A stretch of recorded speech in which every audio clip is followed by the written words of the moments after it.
سروکی کاروبارên oliyê Tirkiye alî Erbaş li ser hesabê xwe yê medya civakî ragihand ku ew ji niha şûn de xutbeyên în û cejnan li ser sîstema dewletê bar dikin û welatî dikarin bi heş zimanan wan xutbeyan li ser wî sîstemê bibînin. Lê wekî piraniya caran wê saziyê jî cih neda Kurdî ku zimanê zêdeyî 20 milyon Kurdên Bakurê Kurdistanê ye.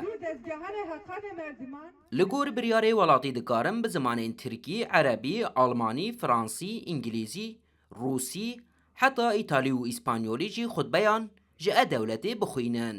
Nebûna zimanê bi milyonan Kurdan di nav wan hemû zimanan de bû sedema nerazîbûnan.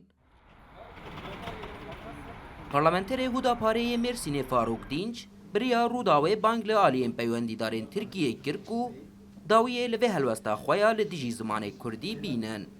Kürtler bu memleketin asli unsurlarıdır. Kurd hêmanên bingehîn ên vî welatî ne. Kurdan di avakirin, rizgakirin û di her proseyeke vî welatî de xizmetkirin e û bi awayeke aktîv berpirsiyarî wergirtine. Divê di xutbeyan de jî Kurdî hebe.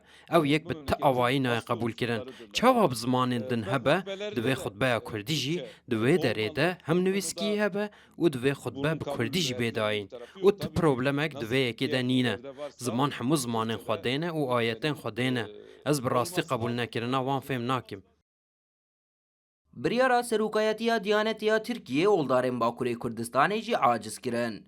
Kesayetî oliyê Parêzgeha Mêrdînê ya Bakurê Kurdistanê Mela Abdulezîz jî biriya Rûdawê rexne li nêzîkayetiya Komara Tirkiye û saziyên wê ya li hember zimanê Kurdî girtin.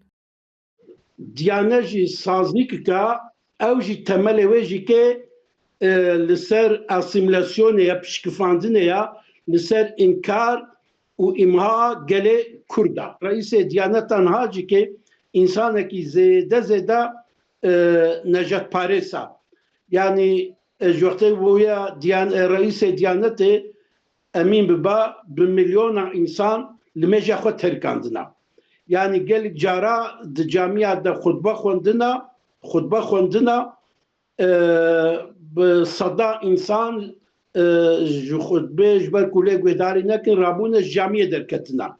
Misaleke dî ez bidim, ez par vî wextî li Stenbolê bûm, par û sala berê. Navbeyna salekê de tam çil camiyê ma êgo kurmanca ji xwe re girtibûn ji bonî bi zimanê xwe xutbe xwe guhdarî bikin, bi zimanê xwe weza guhdarî bikin. Çil heb camiyê me muhr kirin, asê kirin. Asê kirin. Mana vê çi ye? Mana vê na wata vê şîrova wê eva dewleta Tirk birayê min bi diyaneta xwe bi her saziyê xwe tehemûla wî na ji Kurda re tune, ji zimanê Kurda re tune ya, ji çenda Kurda re tune ya. Hevserokê Partiya Demokratîk a Gelan HDP Cahît Kirkazak jî li ser hesabê xwe yê medya civakî bi ayeteke Qur'anê ya Kurdî bersiva serokê karobarên oliyê Tirkiye da û got afirandina asîmanan û erdê cudahiyên zimanên we û rengên we jî ji ayetên wî ne. Bêguman divê de gelek îbret ji zanayan re hene. Kirkazak dibêje eger dînê İslamê ev be, dînê Diyanetê çi ye? Ev dûrûtiya dewletê û dijminatiya dewletê ya li hemberî Kurdan wekî her cih di baweriyan de jî didome.